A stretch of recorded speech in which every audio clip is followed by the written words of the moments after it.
This is my signature assignment for diversity and inclusion. So I'll first give a brief introduction of the topic that I'll be discussing, which is gender, female to be specific. My case today will be talking about Luisa Karimova, talking about her struggles as a female. We'll go over some challenges that she faced, things that make her story special, and important points about her story, and steps that can be taken to change her story for herself or for other people. Then I will give a brief conclusion about where she's at now and go over a couple questions that came up as I was doing this research. So the topic, like I said, is gender, female to be specific. As you can see in these photos on the right, women are often hypersexualized. So that's some type of struggle that they go through, being seen as only valuable due to their body or their sexuality rather than their intelligence or hard work.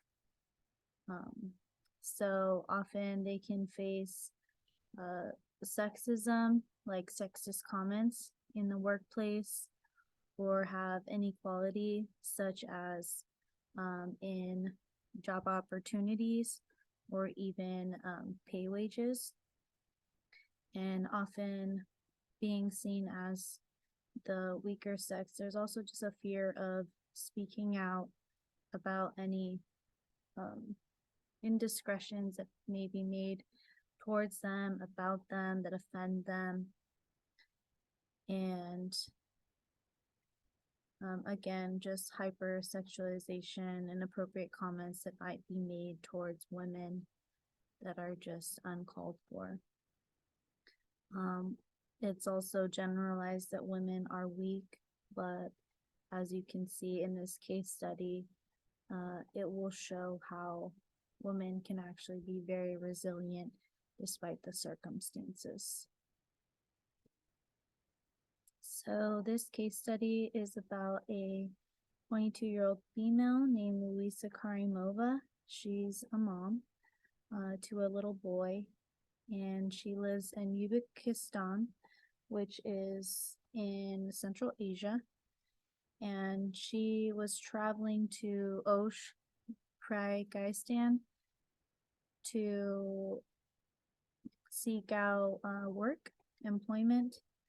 And she had to do this, had to leave her son with her family and go find work because she was desperately financially unstable. Due to this circumstance, it led her into getting on the wrong plane and meeting the wrong people, and she was sex trafficked for the next 18 months of her life and was abused and had to work in a nightclub and do sexual favors to make a certain amount of money, or else she would be hurt or injured or not have finances to send back home. This was her reality now. So I wanted to talk about the challenges that she specifically faced as a woman who is now being sex trafficked. I think that there is a prejudice towards that group of women, or women specifically who sex traffic. This type of prejudice towards these women allow people to devalue her or these women specifically, use them, and to be able to just look the other way and not think anything of it.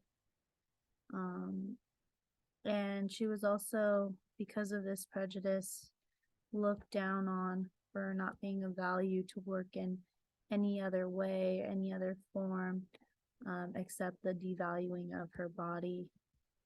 but I think she was initially trying to get a job as a waitress. But as we know, women are far more capable for many different types of jobs. I think that there was also discrimination that she faced towards women who are sex trafficked. And I think that this discrimination also breeds disrespect and sexualization towards all women in general. When people or men devalue women who are being sex trafficked, it just allows for women in general, for that gender to be disrespected and sexualized, and it's seen as okay. They should also receive the discrimination of lower wages than men, previously, which put her in a desperate situation financially, which now had led to her being sex trafficked. There's also the stereotypes of women in sex trafficking, that they might enjoy it or they are fine with this promiscuous behavior, they're good at it. But in reality, it may be that they don't have any other choice. It can be life or death if their trafficker is threatening them, or it may even mean that themselves or their family aren't being fed.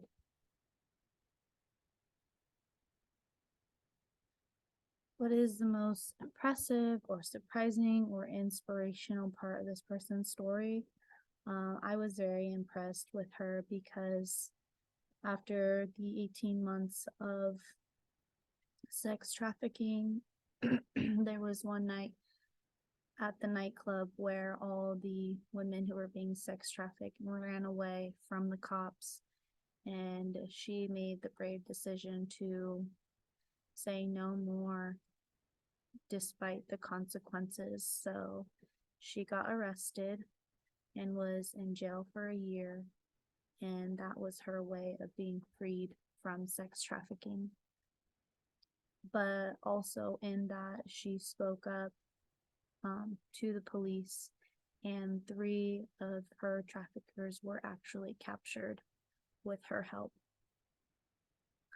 I think that she should have been offered some type of more assistance, because she stated that after she was let out of jail, she went back to the streets and she had no money, and it was very easy for her to just go right back into what she was doing, because she didn't value herself. She had nothing to show for herself, and no one was helping her despite all that she had been through. But I want to talk about the Podruga organization, which is supported by the UN Women. This was an organization that approached her. I don't know how soon after they approached her.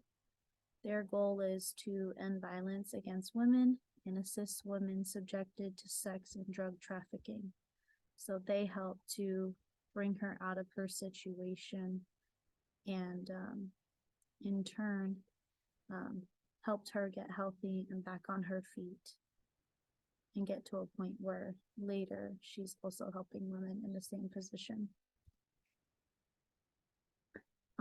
So something important that I learned by researching her story is that this is a problem, and there is a lack of help with this type of problem, and also a lack of education on it.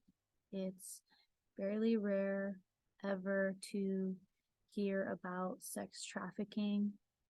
It's a tough topic to hear or see. A lot of people turn their head, and no one really knows of what resources are available. So I think that that's something that should be not promoted, but talked about. It was also scary to learn how easy it was for her to be drug trafficked. She went from being just a desperate, financially mother to one trip, and her passports were taken, and she had no choice but to trust who was telling her certain things, and she was in a vulnerable position and she was taken advantage of. And for the next 18 months of her life, she was trafficked. I think that it was important to see and understand that sometimes the consequences for this was her being watched like a prisoner from her traffickers or going to jail, which makes it hard for women to choose to run away or get out of this sex trafficking position. And also their mental health is just shot. They may see themselves as damaged goods, and I'm sure that their traffickers talk down on them as well. Certain things that can be done to ensure that people don't have this similar experience in the future is to learn about these consequences of human trafficking. So hearing this story of what this woman went through, and to hear other women's stories as well. I'm sure not all of them make it back to their families. And I'm sure other consequences of health, finances, losing people. You also want to get educated on different signs of what to look for, what to look out for, sense of people who might be traffickers, and just ways that you can protect yourself. I think that it's also important for early ages to be informed for prevention purposes as well.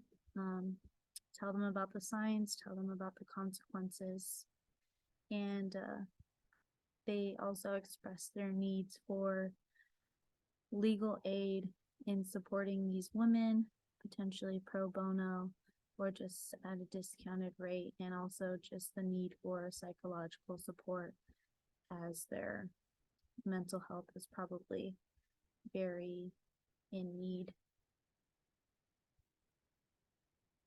And now here's just a little conclusion about where she's at. She said her husband always tells her to go forward and don't look back.